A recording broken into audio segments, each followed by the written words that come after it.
तो बच्चों next question है वो इस तरह से आ सकता है कि वैदिक परंपरा के अनुसार विवाह को कितने भागों में बांटा गया है।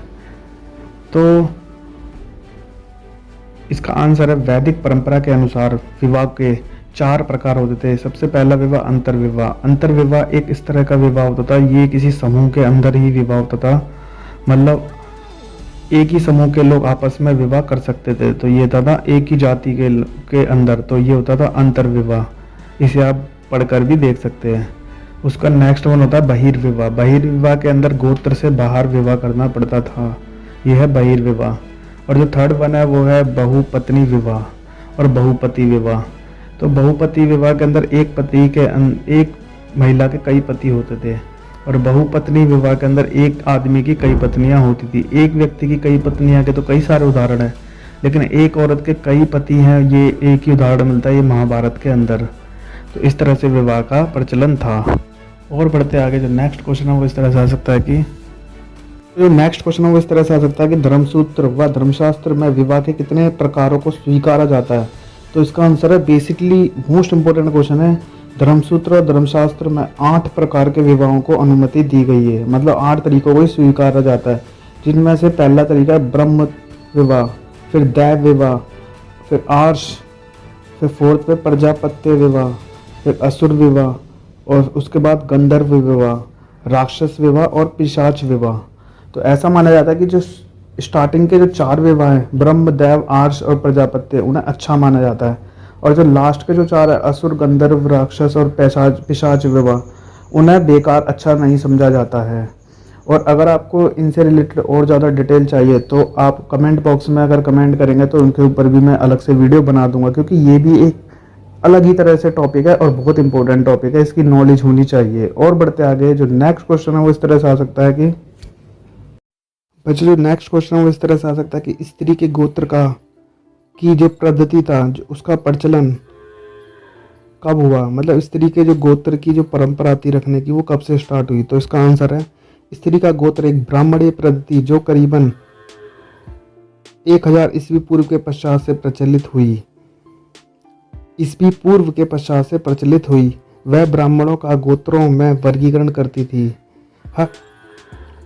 हर गोत्र को वैदिक ऋषि का नाम दिया गया था। उस गोत्र के सदस्यों को ऋषि का वंशज माना जाता था। तो ये था उसका सिस्टम था, जो होता गोत्र की प्रणाली जो स्टार्ट की गई थी,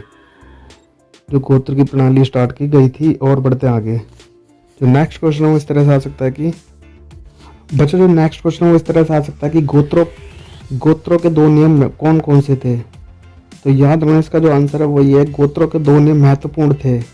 विवाह के बाद कन्या को पिता की जगह पति के गोत्र का समझा जाता था, पहला नियम। और दूसरा, एक ही गोत्र के सदस्य आपस में विवाह संबंध स्थापित नहीं कर सकते थे। ये गोत्र के 2 नियम थे जो काफी महत्वपूर्ण थे। और बढ़ते आगे, बच्चों जो नेक्स्ट क्वेश्चन है वो ऐसा आ सकता है कि विभिन्न लोगों के विचार और विश्वास किस तरह से दूर दूर स्थानों तक फैले। तो इसका आंसर है, ऐसा माना जाता है कि जैसे जैसे नगरों का विकास हुआ, लोग दूर स्थानों से आकर क्रय विक्रय करते थे, तथा नगरों में नए विचारों का भी आदान प्रदान होने लगा। इसी कारण प्रारंभिक विचारों तथा विश्वासों पर बौद्ध तथा जैन विचारधारा द्वारा प्रश्न चिन्ह लगाए गए।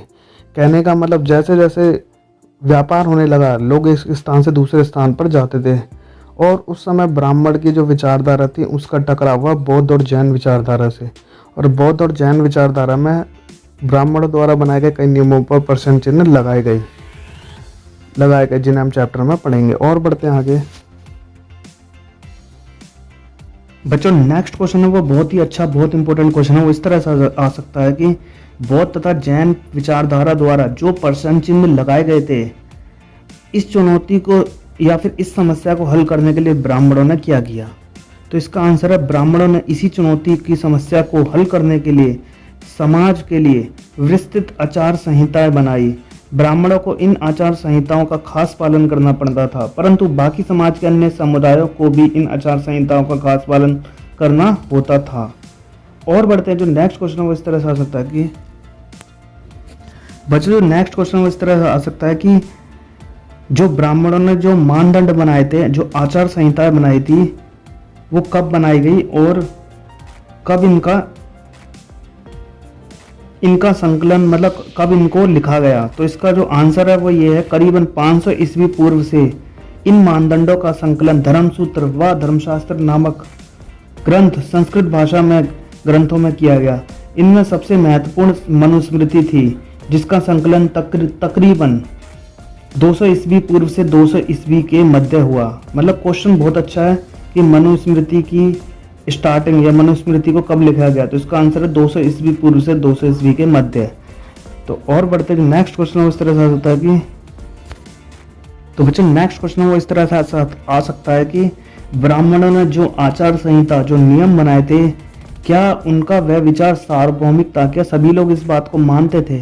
तो इसका आंसर है कि ग्रंथों के ब्राह्मण लेखक यह मानते थे कि उनका नजरिया सार्वभौमिक है और उनके द्वारा बनाए गए नियमों का सभी पालन करें, परंतु उपमहाद्वीप में फैली विषमताएं और विविधताएं तथा सामाजिक रिश्ते कुछ ज़्यादा ही जटिल थे।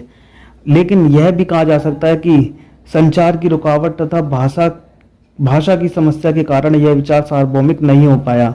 कहने का मतलब ब्राह्मणों ने बनाए तो रूल्स सभी के लिए थे कि सभी पालन करें, लेकिन उस समय क्या था, कंप्यूटर मोबाइल नहीं था और काफ़ी दूर भी फैले होते, विषमताएं काफ़ी थी, सामाजिक रिश्ते कुछ ज़्यादा जटिल थे। फिर भाषा की रुकावट थी, अगर भाषा सही थी तो संचार किस तरह से मैसेज ये जो उनका जो विचार है लोगों तक पहुंचाया जाए, तो इसलिए उनका ये विचार पूरी तरह सार्वभौमिक नहीं था। और बढ़ते आगे, जो नेक्स्ट क्वेश्चन है वो इस तरह से आ सकता है कि बच्चों जो नेक्स्ट क्वेश्चन है वो इस तरह से आ सकता है कि सातवाहन राजाओं थे, जो सातवाहन राजा थे वो किस तरह से विवाहों को मानते थे, या फिर सातवाहन राजाओं ने किस प्रकार की विवाह पद्धति को अपनाया। तो इसका आंसर है सातवाहन राजाओं की कई पीढ़ियों के नाम अभिलेख से प्राप्त हुए हैं। इन शासकों का पश्चिमी भारत व दक्कन के कुछ हिस्सों में राज था, जो कि लगभग 2री शताब्दी ईस्वी पूर्व से 2री शताब्दी ईस्वी तक रहे। कुछ सातवाहन शासक ने बहुपत्नी प्रथा को अपनाया, साथ ही विवाह के पश्चात पिता का गोत्र ही अपनाया, पति के गोत्र। मतलब कुछ सातवाहन शासक ने बहुपत्नी प्रथा को अपनाया और विवाह के बाद कुछ जो रानियां थी उन्होंने विवाह के पश्चात पति के बजाय पिता के ही गोत्र को अपनाया। तो इस तरह से हम इसे समझ सकते हैं। और बढ़ते आगे, जो नेक्स्ट क्वेश्चन है वो इस तरह से आ सकता है कि बच्चों जो नेक्स्ट क्वेश्चन है वो इस तरह से आ सकता है कि जो सातवाहन राजा की रानियां थी उन्होंने किस प्रकार से बहिर्विवाह पद्धति को ना अपनाकर अंतर्विवाह पद्धति के सबूत वहां पर मिले हैं। तो इसका आंसर है सातवाहन राजाओं में कई रानियां एक ही गोत्र से थी, जो कि बहिर्विवाह पद्धति के खिलाफ था, तथा अंतर्विवाह पद्धति यानी बंधुओं भाई बहनों में वैवाहिक रिश्तों को दर्शाता है। मतलब सातवाहन राजाओं ने बहिर्विवाह पद्धति को नहीं अपनाया। मतलब ऐसा कह सकते हैं कि वहाँ बहिर्विवाह पद्धति तो प्रचलन में होगी, लेकिन अंतर्विवाह पद्धति के भी वहाँ पर कई सबूत मिले हैं, जिसमें भाई बंधुओं से रिश्ते दर्शाए गए हैं, जो कि दक्षिण भारत के कई समुदायों में आज भी प्रचलित है। बांधव में कह सकते हैं हम भाई बंधुओं में, जैसे ममेरे चचेरे इत्यादि भाई बहन से जुड़े वैवाहिक रिश्ते के कारण एक संगठित समुदाय के रूप में उभर कर सामने आ पाता है। कहने का मतलब है कि बहिर्विवाह उत्तर भारत में ज़्यादा प्रचलित है, लेकिन अंतर्विवाह दक्षिण भारत के कई जगहों पर आज भी है और पुराने समय में भी था। इसलिए हम कह सकते हैं जो ब्राह्मण द्वारा बनाए गए नियम थे वो सार्वभौमिक पूरी तरह से नहीं हो सकते, मतलब सभी लोग उन्हें स्वीकार नहीं करते थे। और बढ़ते आगे, जो नेक्स्ट क्वेश्चन है वो इस तरह से आ सकता है कि बच्चों नेक्स्ट क्वेश्चन है वो इस तरह से आ सकता है कि वह कौन सा उपनिषद है जिसके अंदर मात्र नामों को ज़्यादा मात्र पितृ नाम की बजाय मात्र नामों से उसे लिखा गया है। तो एक ऐसा इसका आंसर है ब्रह्मदारण्यक उपनिषद, जो कि प्रारंभिक उपनिषदों में से एक है।